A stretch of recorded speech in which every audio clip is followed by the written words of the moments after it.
Bom dia, meus amigos. Começamos mais uma semana, faltando apenas praticamente 2 meses para findar esse ano aqui talvez ninguém viu passar, mas eu falo para vocês que eu estou morrendo de saudades, saudades de poder vê-los, e disseram que durante esse mês de outubro, talvez nós voltaríamos, poderemos nos ver e assim talvez dê uma refrescada na minha saudade, na saudade de vocês, e a gente possa adorar junto o Senhor. Esse ano que passou, talvez para muitos de vocês foi um ano mais ou menos, para alguns bem menos, para alguns outros até mais, mas eu tenho certeza que apesar dos apesares, a gente pode começar essa manhã fazendo algo diferente, algo que nós fazemos e algo que temos feito todas as manhãs. Sabe o que é? Dizer obrigado. Dizer obrigado. Hoje eu quero desafiar você mais uma vez a dizer obrigado. Que a gente não se canse de falar isso. A palavra do Senhor nos traz à memória, no salmista Davi, dizendo no seu Salmo 34, no verso 1, o seguinte: bendirei o Senhor o tempo todo, os meus lábios sempre o louvarão. Bendirei o Senhor o tempo todo. Tempo, fora de tempo, é tempo de dizer obrigado. Vamos orar dizendo isso? Senhor, muito obrigado. Obrigado porque apesar dos apesares, apesar de qualquer outra coisa, dos mais ou dos menos, o Senhor sempre dá um jeito de fazer com que a tua obra continue, faz com que a tua obra em nós seja realizada fora de nós neste mundo. Nós olhamos para esse ano que passou, faltam apenas 2 meses para acabar o ano. A gente pode te dizer muito obrigado, Senhor. É difícil. Para muitas pessoas o ano foi bem pesado. Mas ainda nós podemos te dizer muito obrigado. Porque o maior peso o Senhor tirou das nossas costas quando o Senhor morreu na cruz do Calvário. Lá o Senhor nos tornou leve, ainda que passando por dias difíceis. Mas lá o Senhor se tornou mais fácil. Lá o Senhor nos tornou assim. Lá o Senhor tornou os nossos anos mais fáceis. Por isso nós hoje, nós juntos nós te dizemos muito obrigado mesmo. E no nome de Jesus nós oramos, agradecidos ficamos e dizemos todos juntos, amém. Rude cruz se erigiu, ela um dia fugiu, como emblema de vergonha e dor. Mas contemplo essa cruz, porque nela Jesus deu a vida por mim, pecador. Sim, eu amo a mensagem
padeceu, desprezado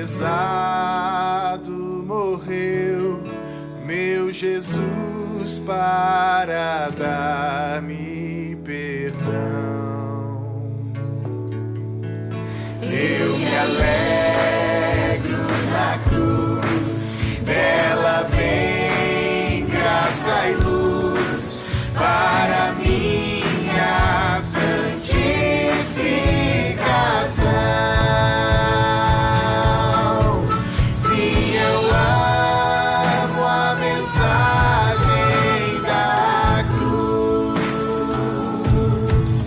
Até morrer, eu a vou proclamar. Levarei eu também minha cruz, até por uma coroa trocar. Sim, eu amo a mensagem da cruz. Até morrer, eu a vou proclamar. Levarei eu também minha cruz,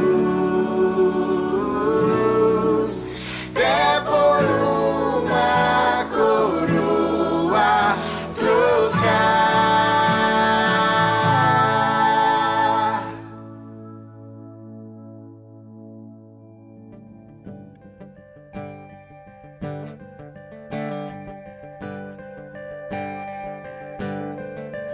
Quem sou eu para que o grande rei me receba assim? Me perdi, ele me encontrou, seu amor por mim, seu amor por mim. Se o Filho libertar, livre então será. Sou filho de Deus, sim, eu sou. Sua graça me resgatou, me libertou. Mesmo eu sendo pecador, morreu por mim. Sim, morreu por mim. Se o Filho libertar, livre então será. Sou filho de Deus, sim, eu sou. Em tua casa, ó Pai, há um lugar pra mim.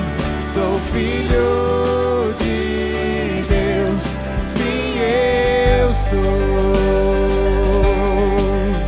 Escolhido, amparado, eu sou quem dizes que eu sou.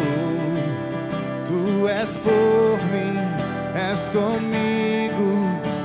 Eu sou quem dizes que eu sou.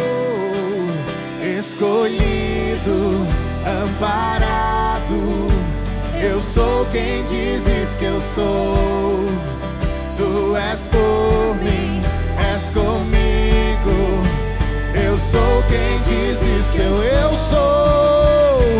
Eu sou quem dizes que eu sou.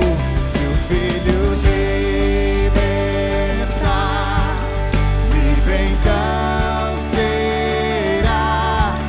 Sou filho de Deus, sim, eu sou. Em tua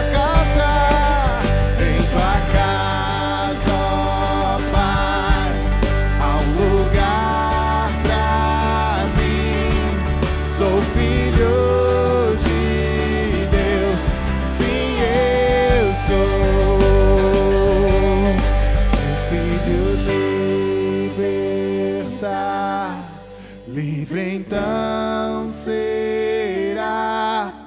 sou filho de Deus, sim, eu sou.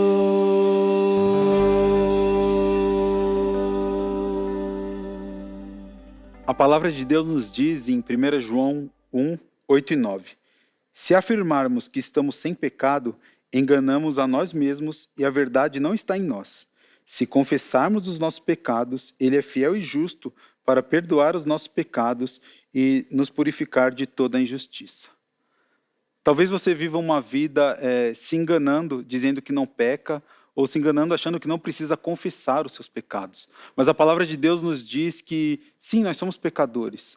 Não que a gente deva sair pecando, mas a gente precisa entender que, sim, nós pecamos. Sim, nós precisamos confessar esses pecados. E em Cristo Jesus, Deus perdoa esses pecados. Neste momento de contrição agora, um momento de honestidade, onde precisamos olhar para a nossa vida e confessar isso, confessar os pecados que existem em nós e assim, no verdadeiro arrependimento, entregar nossa vida a Deus e entender que Ele nos perdoa. Vamos orar. Senhor nosso Deus, nós queremos agora, Senhor, te pedir perdão.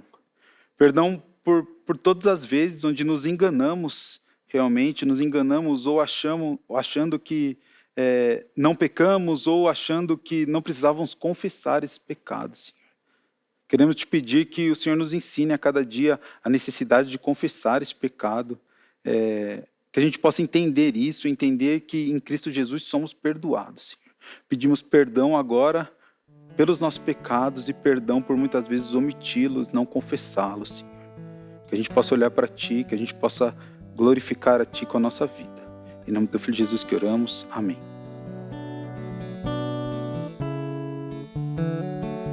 Te dou meu coração e tudo que há em mim. Entrego meu viver por amor a Ti, meu Rei. Meus sonhos rendo a Ti e meus direitos dou. O orgulho vou trocar pela vida do Senhor. E eu entrego tudo a Ti, tudo a Ti. E eu entrego tudo a Ti, tudo a Ti.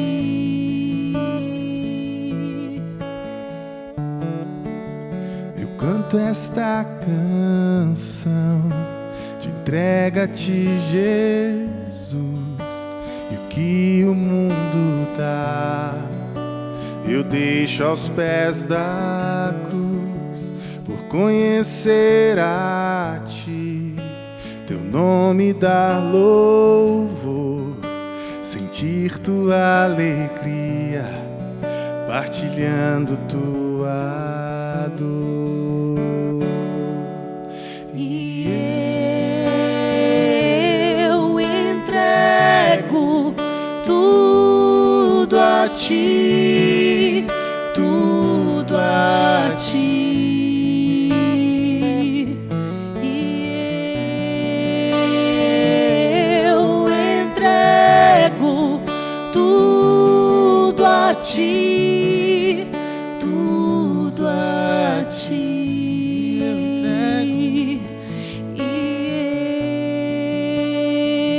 Eu entrego tudo a Ti, tudo a Ti. E eu entrego tudo a Ti, tudo a Ti.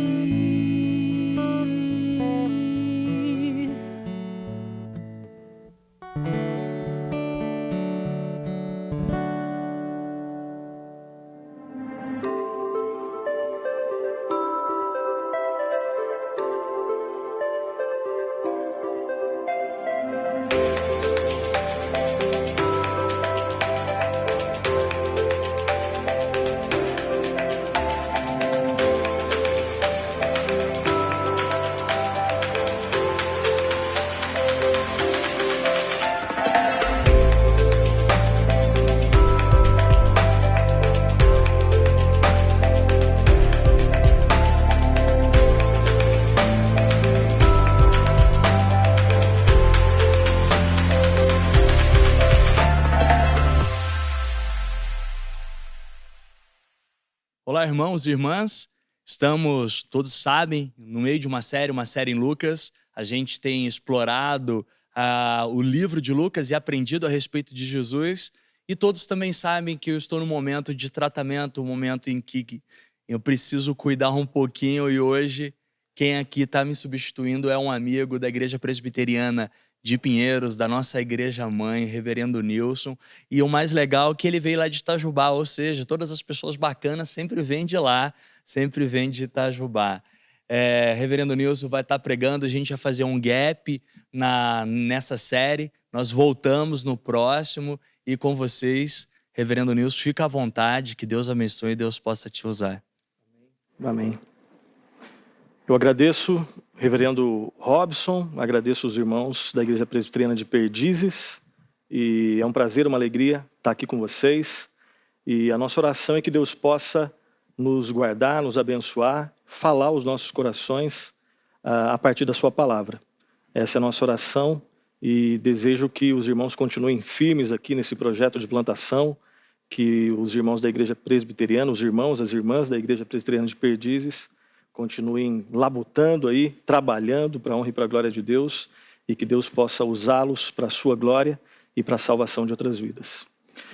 Dito isso, então, o texto que vai servir de base para a nossa reflexão hoje é o texto que se encontra lá em Salmos, o Salmo de número 130. Salmo de número 130, cujo título editorial é Das Profundezas Clama ao Senhor, e o título do Salmo é Um Cântico de Romagem. Eu vou fazer a leitura de todo o Salmo, peço que você acompanhe, abra sua Bíblia, seja ela no celular, a Bíblia física. Peço que você abra sua Bíblia no Salmo de número 130 e nós vamos fazer a leitura. Antes da leitura, agradeço mais uma vez a lembrança aí de Itajubá. Eu também não sabia, alguns meses atrás que eu fiquei sabendo que o pastor Robson também é de lá. Então, espero aí que os irmãos continuem conhecendo outras pessoas aí que são lá da terrinha amada de Itajubá. Então, saúdo a todos aí com a paz de Cristo. Salmo de número 130, vamos lá. Acompanhe a leitura, por favor. Lá nós lemos assim: Das profundezas clamo a ti, Senhor. Escuta, Senhor, a minha voz. Estejam alertos os teus ouvidos às minhas súplicas. Se observares, Senhor, iniquidades, quem, Senhor, subsistirá? Contigo, porém, está o perdão, para que te temam. Aguardo, Senhor, a minha alma o aguarda, eu espero na sua palavra. A minha alma anseia pelo Senhor, mais do que os guardas pelo romper da manhã. Mais do que os guardas pelo romper da manhã, espere Israel no Senhor, pois no Senhor há misericórdia, nele copiosa redenção. É ele quem redime a Israel de todas as suas iniquidades. Feche os seus olhos, nós vamos fazer uma breve oração. Pai Celestial, no nome de Jesus, nós agradecemos, ó Pai, pela vida, pelo perdão e pela salvação em Cristo. E nesse momento, nós reconhecemos, ó Santo Deus, a nossa total dependência do Senhor. Nós pedimos perdão pelos nossos pecados e suplicamos a Ti, ó Espírito Santo, ilumina as nossas mentes para que nós possamos compreender a Tua palavra que o Senhor mesmo inspirou. Fala aos nossos corações, ó Santo Deus, transforma as nossas vidas. Essa é a nossa oração no nome do Senhor e Salvador Jesus Cristo. Amém. Amém. Quero começar com algumas perguntas aqui. Eu quero que você responda, sinceramente para você mesmo, as seguintes perguntas. Como que você reage depois que você peca? Depois que você peca, que você tem consciência de que você pecou, qual é a sua reação? Que atitude você toma depois de uma atitude pecaminosa? Você ainda chora? Na verdade, antes disso, você já chorou pelos seus pecados? Você ainda chora pelos seus pecados? Ou você, às vezes, tem consciência de que pecou, mas isso tem passado despercebido de alguma forma? E como que você reage em meio ao sofrimento? Sofrimento das mais variadas raízes. Como que você reage diante do sofrimento? E a última pergunta é: que relação existe entre pecado, oração, perdão e missões? Eu sei que é uma pergunta estranha, eu sei, mas eu vou repetir. Que relação existe entre pecado, oração, perdão e missões. Eu creio que essas perguntas que nós fizemos nesse início, elas podem ser respondidas pela leitura atenta, pelo estudo, pela meditação atenta da palavra de Deus, especificamente no Salmo de número 130. O salmista, ele passava por um momento muito difícil, nós não temos detalhes específicos sobre aquilo que ele passava, mas provavelmente ele, depois da consciência de que caiu em pecado, ele, guiado pelo Espírito Santo, ele faz esse clamor, ele suplica. E eu creio que uma divisão possível nesses 8 versículos que nós temos nesse Salmo de número 130 é a seguinte: no versículo 1 e 2 nós temos o que nós podemos chamar de o clamor do salmista. O salmista clama principalmente nos versículos 1 e 2. Depois, nos versículos 3 e 4, nós temos a argumentação do salmista. Primeiro o clamor do salmista, depois a argumentação do salmista, aí depois nos versículos 5 e 6, a espera do salmista. É um momento que normalmente nós não gostamos de esperar, né? Mas o salmista espera. E depois, no final, versículos 7 e 8, a mensagem do salmista. Nós vamos então, versículo por versículo, procurar compreender qual era a situação do salmista e como ele se coloca diante de Deus. E como nós, aqui no século 21, cidade de São Paulo, ou aonde você estiver, contexto interiorano ou na capital, cidade grande ou cidade pequena, no contexto urbano ou no contexto rural, enfim, aonde você estiver, no Brasil ou fora do Brasil, como que esse texto tão antigo, né, lembrando das palavras lá daquele pregador famoso lá do século XIX, o Charles Spurgeon, né, como que as verdades sempre novas do Evangelho podem ressoar nas nossas crises diárias, de pessoas aqui do século 21. Quero lembrar, antes de entrar no Salmo, que esse era um Salmo preferido de muita gente boa. Muito cara assim que manjava demais de teologia, gostava, refletia e chorava a partir desse Salmo. Um irmão nosso lá do século 4 e 5, Agostinho de Hipona, gostava demais do Salmo 130.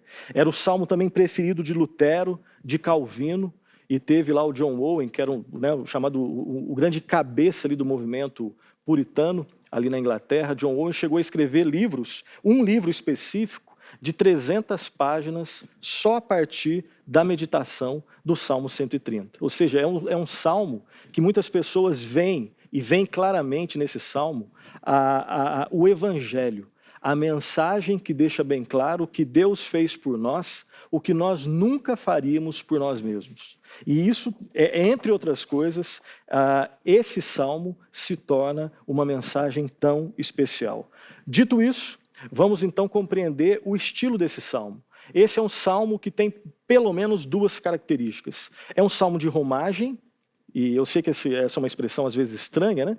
É simples de entender. Um salmo de romagem é um salmo cantado, entoado pelo povo de Deus, enquanto peregrinava em direção à cidade de Deus. Ou seja, era um salmo que no meio das turbulências da segunda, terça, quarta, quinta, sexta-feira, no sábado e no domingo, em alegrias e em tristezas, esse era um salmo que era lembrado, era cantado e entoado em momentos fáceis e difíceis pelo povo de Israel na caminhada cristã, entre aspas, chamemos assim.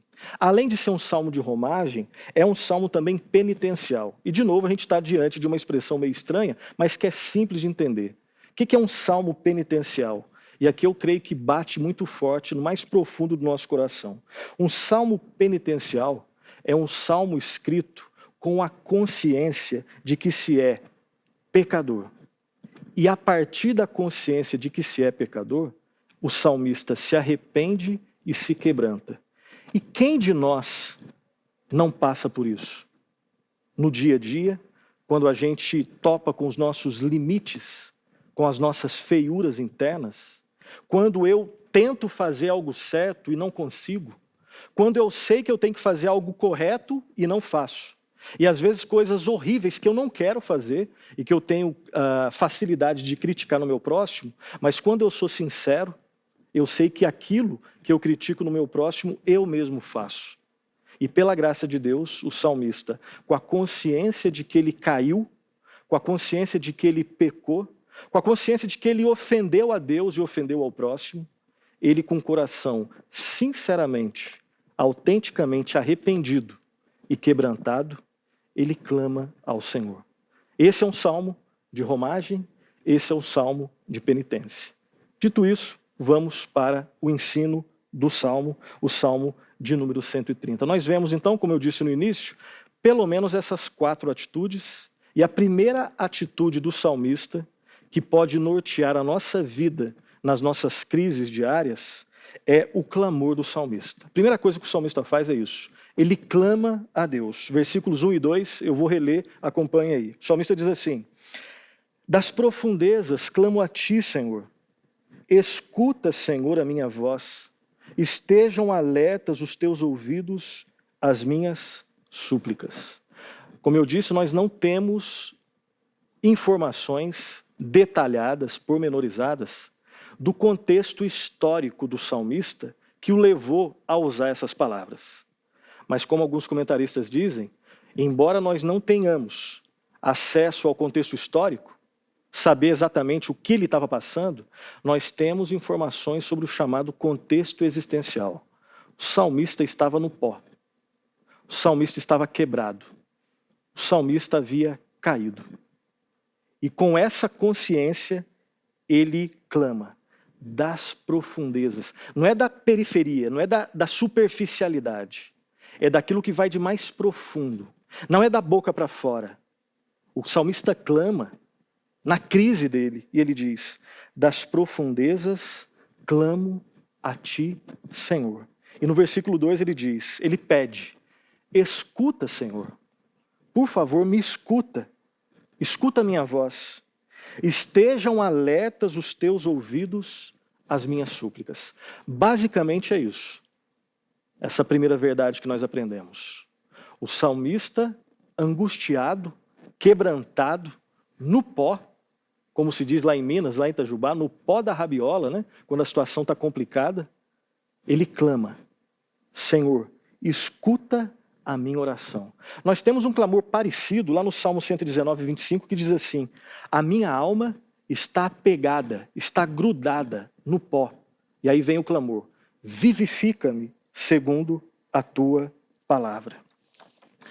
O salmista, ele faz uma súplica, ele faz um clamor. E o que é uma súplica? Eu quero lembrar com você aqui o que é uma súplica. Súplica é um pedido de socorro, emocionado, do coração, daquilo que vai de mais profundo no nosso ser, feito por alguém que sabe que não merece a resposta. Isso aqui é muito precioso. Às vezes nós clamamos, mas exigimos orgulhosamente uma resposta, porque de alguma forma lá no fundo a gente sabe que a gente tem algum mérito, ou a gente acha que tem algum mérito. Com o salmista não foi assim. O salmista tinha consciência de que ele havia pecado. Ele clama: Senhor, escuta a minha súplica, com esse detalhe, que faz toda a diferença.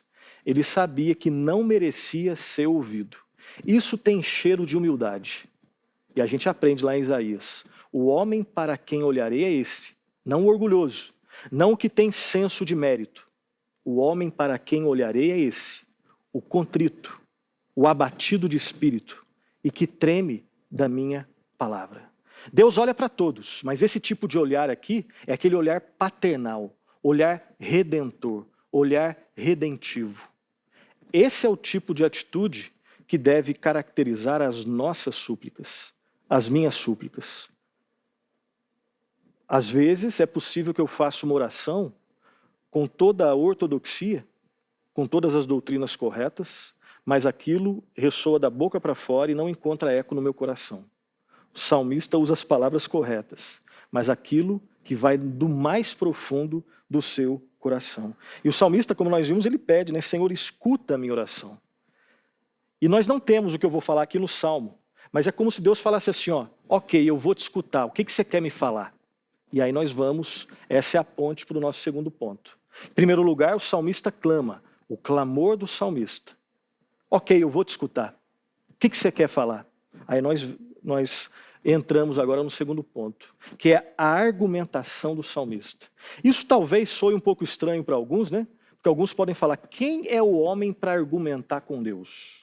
E aqui um detalhe, se argumentação significa justificativas, naqueles tons meritórios, né? Eu vou exigir de Deus, não é isso que o texto está ensinando. Mas Deus gosta que nós argumentemos com Ele, de modo piedoso, de modo sincero, de que nós apresentemos sinceramente. Deus sabe tudo que vai no nosso coração antes que as palavras saiam da nossa boca. Agora, Deus sabe que a nossa argumentação, ela pode expressar sinceridade, quebrantamento, humildade. Ou, às vezes, a nossa argumentação pode, né, ter cheiro da nossa loucura orgulhosa. Vamos ver como que foi a argumentação do salmista. Em primeiro lugar, ele clama. Em segundo lugar, ele argumenta. Versículos 3 e 4. Se observares, Senhor, iniquidades, quem, Senhor, subsistirá? Contigo, porém, está o perdão, para que te temam. Olha só o que o autor está dizendo aqui. Tem um comentarista que teve uma sacada muito interessante. Quando o salmista diz o seguinte, se observares, Senhor, iniquidades, quem, Senhor, subsistirá? Ele está expressando a verdade de que, se Deus for olhar para nós, baseados naquilo que nós fazemos de certo, não sobra ninguém. É como se a ideia aqui no original é, Senhor, se o Senhor for anotar numa cadernetinha, num caderninho, todos os meus pecados, todas as minhas iniquidades, quem que vai sobrar? Nem eu e nem ninguém. Ou seja, diante de Deus, não existe espaço para orgulho, não existe espaço para vaidade, absolutamente nada disso. E aí no 4 ele deixa bem claro, contigo, porém, está o perdão para que te temam. E aqui nós temos um ensino que é um pouco, né, que desafia um pouco a nossa lógica. Porque normalmente nós não conseguimos rimar perdão com temor. Mas o salmista conseguia. Porque ele fala assim, ó, contigo, antes ele diz, se observares, Senhor, iniquidades, ninguém sobra. Quem, Senhor, subsistirá? E aí no 4 vem a esperança. Contigo, porém, está o perdão, para que nós vivamos vidas frouxas. Não. Contigo, porém, está o perdão, para que te temam. E o temor aqui não é simplesmente a noção, né, vaga que nós temos de medo.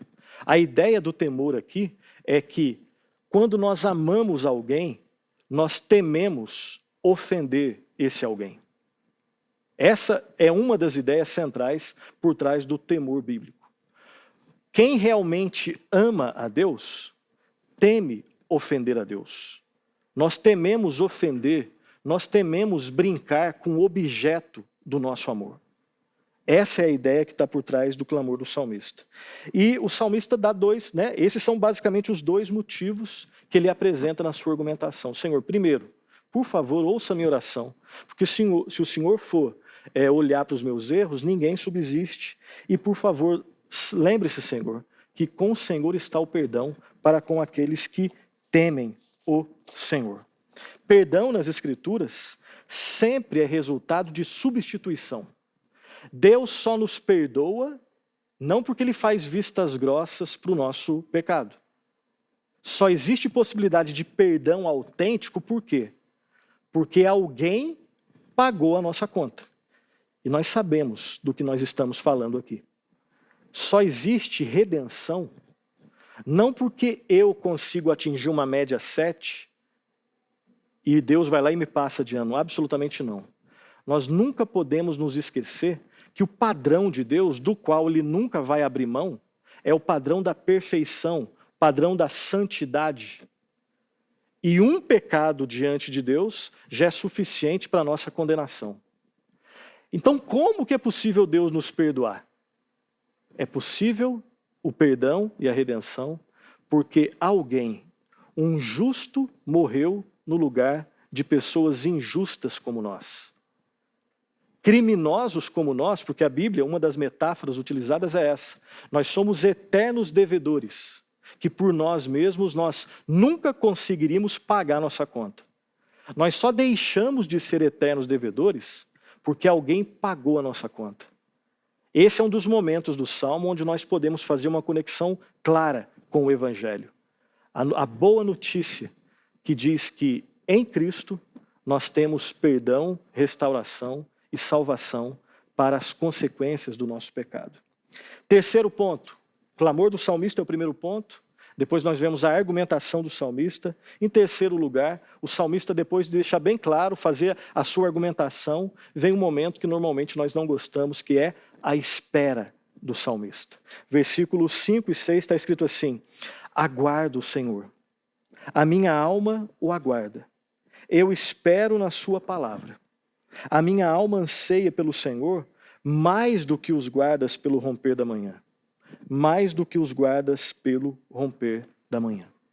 Perceba que agora nós entramos num momento, como eu disse, que não foi fácil para o salmista e não é fácil para nós hoje. Nós somos imediatistas e o nosso imediatismo é alimentado por uma cultura que também clama por imediatismo.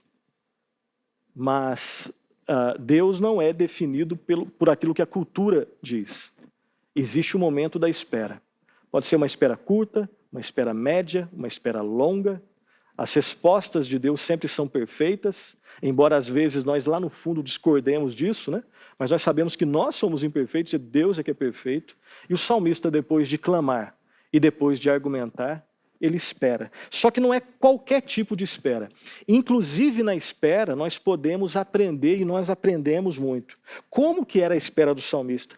Atenção às palavras que são usadas pelo salmista que podem nos instruir aqui. Como que foi a espera dele e como deve ser a nossa espera? Em primeiro lugar, o salmista espera de todo o coração. Ele diz: aguardo o Senhor, a minha alma o aguarda. A minha alma o aguarda. Ou seja, alma aqui no sentido daquilo que vai de mais profundo. Alma aqui não é simplesmente a parte imaterial do ser humano. Alma aqui é o homem por completo, naquilo que vai de mais profundo. Então, em primeiro lugar, o salmista espera de coração. E que possamos esperar sinceramente. Segundo lugar, a segunda característica da espera do salmista, o salmista espera confiando nas promessas de Deus. Onde está isso no texto? Quando ele diz: eu espero na sua palavra. Uma coisa é a gente esperar bebendo das fontes culturais. Outra coisa é a gente esperar bebendo da fonte da palavra de Deus. A gente sabe que quando a vida aperta, né, quando a gente está passando por um momento realmente difícil, quando a gente de repente tem medo da morte, ou quando a gente experimenta a morte de alguém muito querido, a gente sabe que os pseudo-evangelhos que são pregados, né, as pseudo-boas novas, que nós às vezes bebemos em livros, em filmes, em músicas, na hora do vamos ver realmente, elas não servem de absolutamente nada. Quando vem uma doença, principalmente doença e morte, tudo é palha. E a gente sabe que o único que segura realmente a nossa bronca é o próprio Deus. Nada desse mundo consegue realmente nos dar senso de eternidade. Nós só temos realmente o saciar da nossa sede por eternidade naquele que é eterno. É eterno, adentrou o tempo e domina sobre o tempo. É somente as palavras. Como os discípulos de Cristo diziam, né? Para quem iremos? Somente o Senhor tem as palavras de vida eterna. Quando a gente de repente está com saúde, a gente esquece de tudo isso. E a gente volta a beber em outras fontes. Mas Deus, por nos amar, Ele permite momentos difíceis para que, de novo, a gente tenha o senso de eternidade que só vem da palavra de Deus. E o salmista tinha esse senso. O salmista esperava confiando nas promessas de Deus. Uma outra característica dessa espera é o salmista esperava com expectativa. Onde que está isso no texto? Quando ele diz assim no versículo 6, a minha alma anseia pelo Senhor. Mais, não é como os guardas, mas mais do que os guardas pelo romper da manhã. Quem já trabalhou, né, eu sei que esse exemplo é bem batido, mas quem já trabalhou, né, no terceiro turno, né, eu lembro de uma época que eu trabalhava, entrava às 21 e saía depois às 6 da manhã. E a gente sabe que quando pegava alta madrugada, batia aquele sono, né, enfim, a gente queria que chegasse logo o momento ali que tocasse o sinal para a gente ir embora. E eu trabalhava numa fábrica. Mas eu lembro que quando chegava ali 4h30, 5 horas da manhã, e a gente começava a ver que o dia estava começando a amanhecer, a gente sabia que daqui a pouco a gente ia poder ir embora para poder descansar.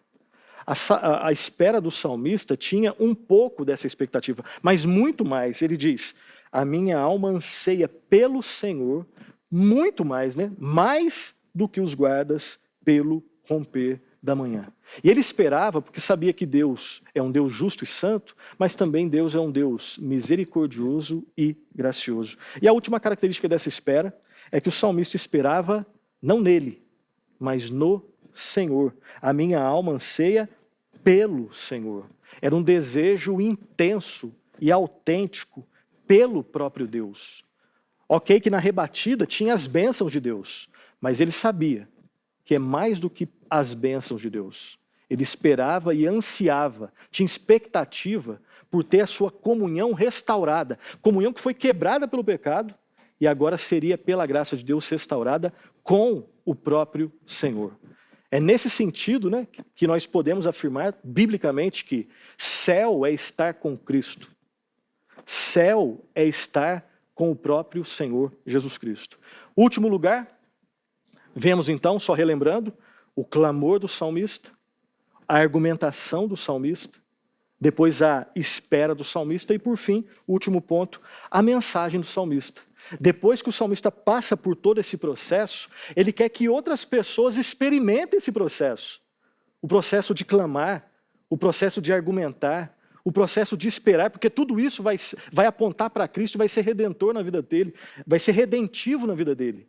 Depois disso, ele olha para o povo e prega para o povo a mensagem. Qual mensagem?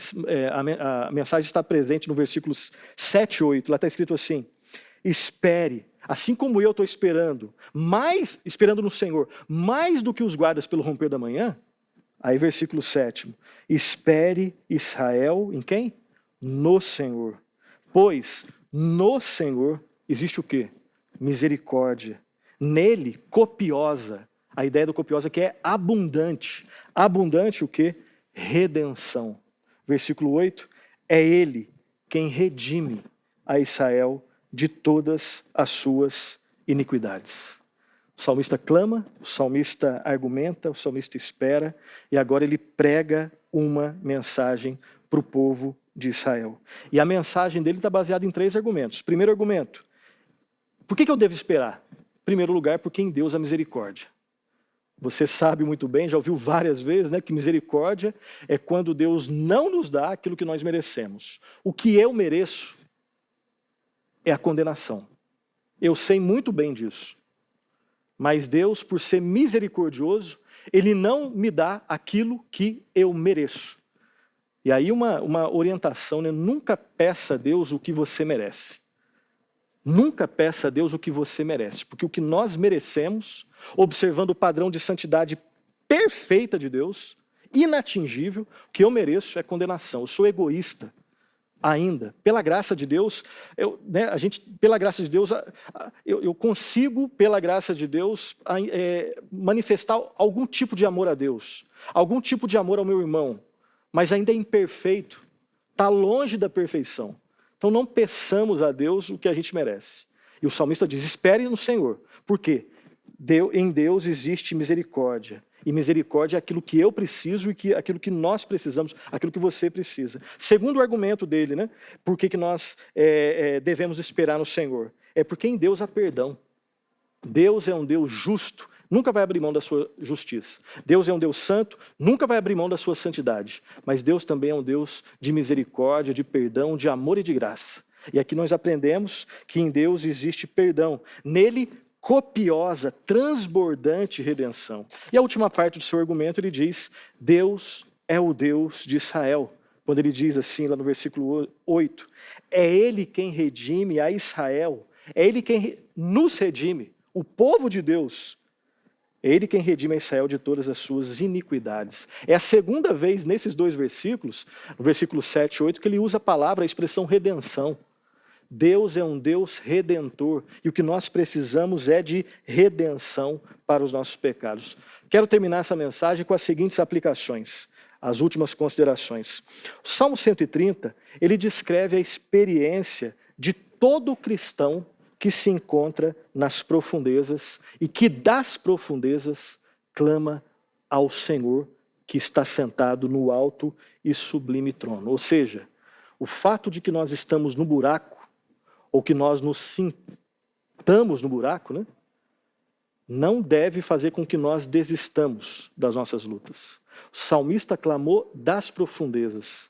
E seja qual for a situação pela qual você está passando hoje, clame, assim como o salmista, das profundezas, na certeza de que em Deus há misericórdia, há perdão e há restauração. Espere em Deus. Segunda consideração, o Salmo 130 ele trata acerca de arrependimento. E o arrependimento genuíno, ele muda a nossa intelectualidade, ele muda as nossas emoções e ele muda as nossas atitudes. Que Deus possa produzir isso em mim e em você. Mudar as minhas atitudes, mudar o meu aspecto cognitivo, a maneira como eu falo, a maneira como eu penso, toda a minha vida. Que esse processo continue em nossa vida. Lembre-se que não existe nada mais importante nessa vida do que receber o perdão dos nossos pecados. Não adianta ter sucesso em nenhuma outra área, em nenhuma outra instância. Não adianta receber o aplauso de todas as pessoas e receber a reprovação de Deus. E Deus, nós vamos repetir, é um Deus justo e santo que não abre, nunca vai abrir mão da sua justiça e santidade. Isso é inconcebível. Mas o mesmo Deus que é apresentado na Escritura como um Deus justo e santo, é o mesmo Deus que é apresentado também como um Deus redentor. Um Deus que se compadece daqueles que se arrependem. Um Deus que é um Deus amoroso. E o amor dele é santo. E esse amor foi expresso de modo perfeito na cruz do Calvário, quando o justo Senhor Jesus Cristo morreu por pessoas como nós. Pessoas que ainda, mesmo sabendo disso, ainda insistem em pecados. E nele nós temos perdão e redenção. Você pode ter certeza do seu perdão e você pode ter certeza da sua salvação. O pecado às vezes pode fazer com que nós percamos a alegria da salvação, mas nunca a salvação. Porque nós temos a garantia na palavra de Deus de que aquele que começou a boa obra em nós, ele não vai desistir no meio do caminho se você pecar 1000 vezes, não. A Bíblia diz que aquele que começou a boa obra em nós vai levar até o fim. Eu começo obras que não termino. Você, às vezes, começa obras que não termina. Deus, quando Ele começa, Ele vai até o fim. E se você um dia se arrependeu genuinamente, isso só é possível porque o Espírito Santo tocou na sua vida. Se você um dia creu no Senhor Jesus Cristo, isso só é possível porque Deus começou isso na sua vida. Se Ele começou, Ele vai levar até o fim. Glória a Deus por isso. E assim como o salmista pregou uma mensagem de esperança para os seus irmãos, você está sendo restaurado para que você seja agora um instrumento de restauração na vida dos outros irmãos. Essa é a relação que existe entre pecado, arrependimento, perdão, oração e missões. O salmista começou lá no fundo e depois de ser levantado, não na sua força, mas pela graça de Deus, o que ele fez? Ele prega a mensagem para outros amigos, pessoas que ele amava, mas que estavam também no fundo. E a última aplicação, esse salmo ensina que Deus está pronto. Preste atenção. Esse salmo ensina que Deus está pronto para ouvir as orações e oferecer perdão, se nós estivermos de fato arrependidos e se buscarmos esse perdão com base no sacrifício perfeito do Senhor Jesus Cristo. Aonde você está, clame a Ele. Seja qual for o contexto que você está enfrentando, se arrependa e creia no Senhor Jesus Cristo. Que Deus muito o abençoe e que você seja restaurado, se esse for o caso, para que você seja um instrumento de restauração na vida de outras pessoas. Que Jesus Cristo seja exaltado na sua vida, para que você seja instrumento para que outras pessoas possam conhecer o Senhor Jesus Cristo. Que Deus muito o abençoe. De novo, obrigado, reverendo Nilson. Alegria, rapidez, prontidão. O reino é feito por amigos. E ele pôde me substituir rapidinho enquanto eu não conseguia pregar, dado a esse momento que eu tenho tido de cuidado com a minha saúde. Obrigado, obrigado e obrigado de coração. Tenho certeza que não só eu fui abençoado, como vocês também foram abençoados. Quero orar, quero fazer uma oração final e que vocês todos possam receber a bênção apostólica. Pai, obrigado, obrigado mesmo, porque o Senhor coloca pessoas incríveis ao nosso lado, pessoas que a gente não conhece, pessoas que a gente conhece, pessoas que faz a gente lembrar que, como foi dito na palavra, que a obra continua. Obrigado mesmo, Senhor. Obrigado por isso. Peço aos meus irmãos que o Senhor possa tocar o coração deles, para que eles possam viver genuinamente a verdade do Teu Evangelho. Que a graça do nosso Senhor Jesus Cristo, que o amor do Pai, que a presença poderosa, santificadora, consoladora do Santo Espírito de Deus estejam com todas as famílias que estão nos ouvindo e com todas as tuas famílias da terra, no nome de Jesus. Amém.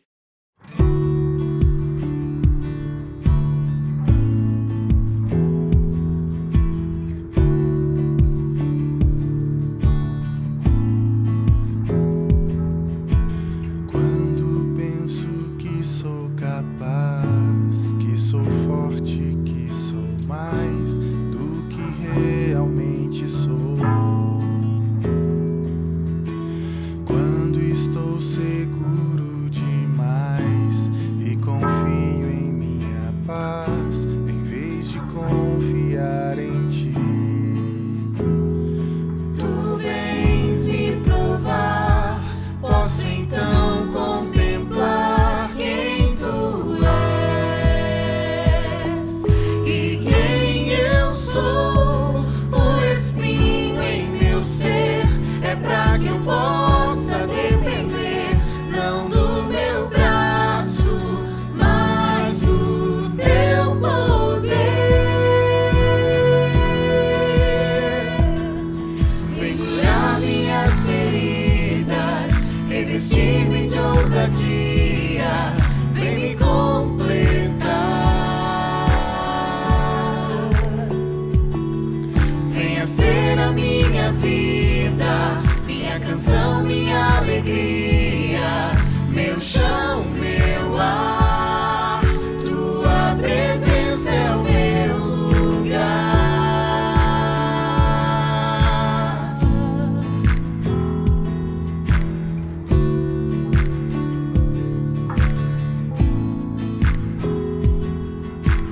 Quando penso que sou capaz, que sou forte, que sou mais do que realmente sou. Quando estou seguro demais e confio em minha paz, em vez de confiar em ti. Tu vens me provar, posso então contemplar quem tu és e quem eu sou.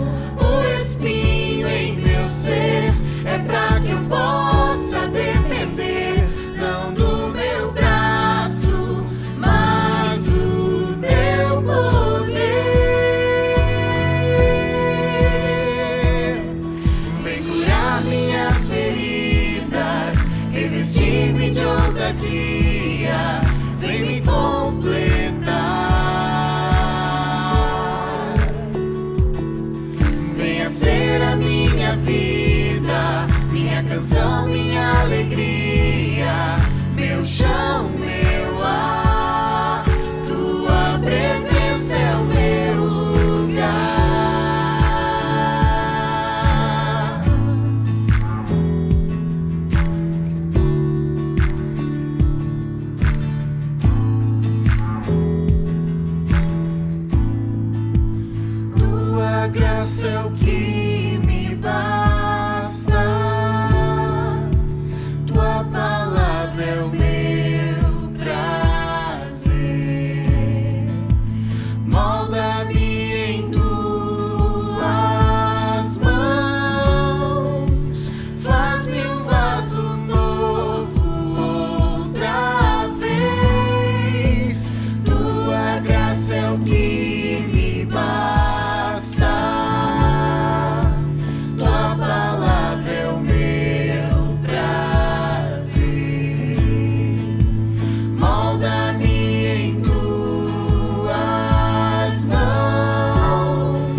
revestir-me de ousadia, vem me completar.